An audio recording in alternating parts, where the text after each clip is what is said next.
Okay. So here we are. It is now, as of right now, January the 4th, 2018.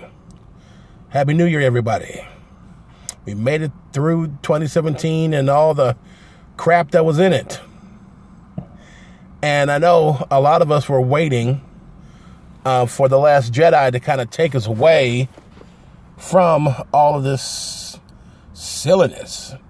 So like 2017 was just filled with a lot of silliness and stupidness and things that did not make sense.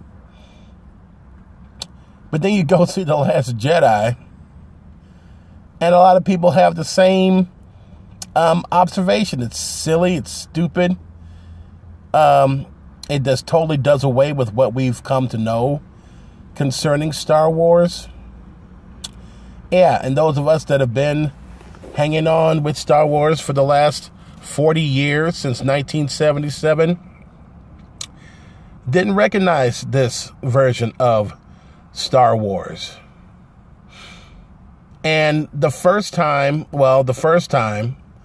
I missed the first 20 minutes of the movie. So I had to see it again. And so I saw it a second time. I saw it a third time.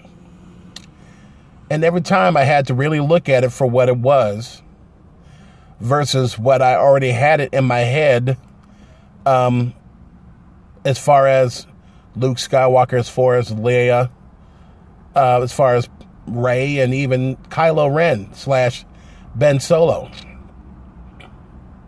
And a lot of people saying it sucked. It's like our saga is gone, and the Star Wars that we knew no longer exists. But guess what? This is still our Star Wars. And why would I say that? Because we're 30 years after Return of the Jedi. 30 years after a lot of stuff happened. I don't care what Disney says. The books that have been written from 1991 all the way up to 2015 are that stuff that actually took place. And that has to be included in order for us to accept where Rian Johnson decided to take our beloved characters. Now, I didn't like the fact that, and here's a big spoiler for those that haven't seen it, I don't like the fact that Rose decided that she was going to give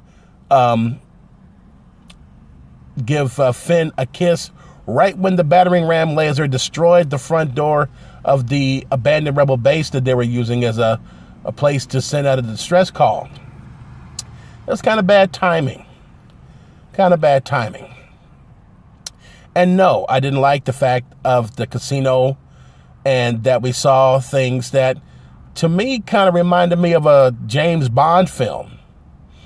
There was nothing off-worldly about it at all. It was kind of like Guardians of the Galaxy Volume 2.5, Las Vegas, Viva Las Vegas, whatever it is. No, I didn't care for that. But it's kind of like, it was a series of unfortunate events. The Resistance lost its main support when Starkiller Base killed off the Republic. And, granted, when Poe decided he wanted to take out the Dreadnought, another spoiler for those that didn't see it, it came with a lot of different kind of losses. And the fact that he and Rose entrusted Benicio del Toro's character were betrayed, and they're thus exposing the Republic or the Resistance, and then getting picked off one by one. This is what happens. This is what happens when your main source of support is cut off. You have to make do with what you have. Kind of like Mission Impossible Ghost Protocol. You had to make do with what you had. And they still survived. Luke decided to come and save the day without coming physically to save the day, but he saved the day because he reignited hope and those that seemed like there was no hope. It gave people a motivation to keep fighting another day. And Kylo Ren is still a conflicted character. He still hasn't figured it out. Both he and Rey are conflicted characters. They still don't know where their place is in this universe. And that's where the main focus is, on them. How is Poe going to lead the Resistance without Leia? Because they have to incorporate that in Episode 9. But lay off The Last Jedi. Everybody needs to lay off The Last Jedi saying it's the worst of the Star Wars films. No. In my opinion, Attack of the Clones was the worst one. Because that story didn't make any sense. The love story didn't make any sense. None of that. You know, she telling Anakin Skywalker that he can't fall in love with her. And she is scantily clad, folks. For those that saw it, you can't do that. You don't want to turn the man on? Don't wear something that's going to turn him on. And by a fireplace? Oh, come on. Well, anyway.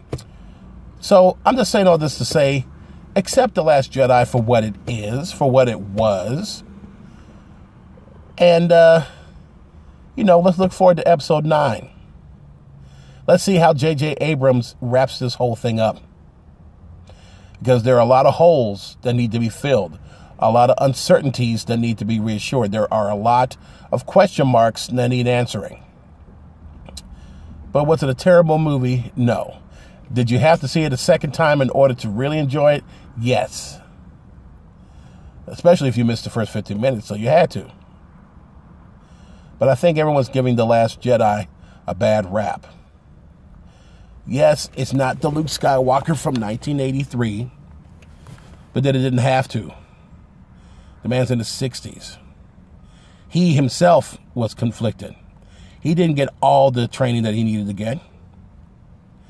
So he just dealt with what he had. And then when he discovered he still lacked, of course he punked out, yes. But then normally if you think you're a legend and you really don't have everything, this is usually a normal response. So give The Last Jedi a break and take it for what it is. It still is about hope.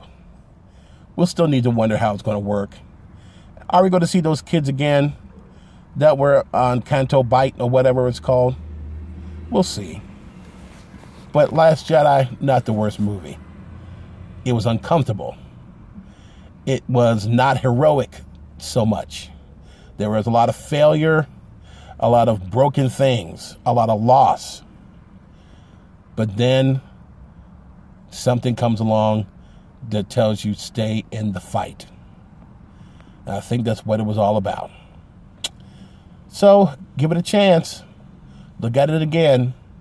Get out of your feelings, get out of your memories, and accept it for what it is. And it'll work. So let me know if you like this video. And let me know if you want to subscribe so I can do some more. I'd appreciate your support. Thank you. Gregory Forster, signing off.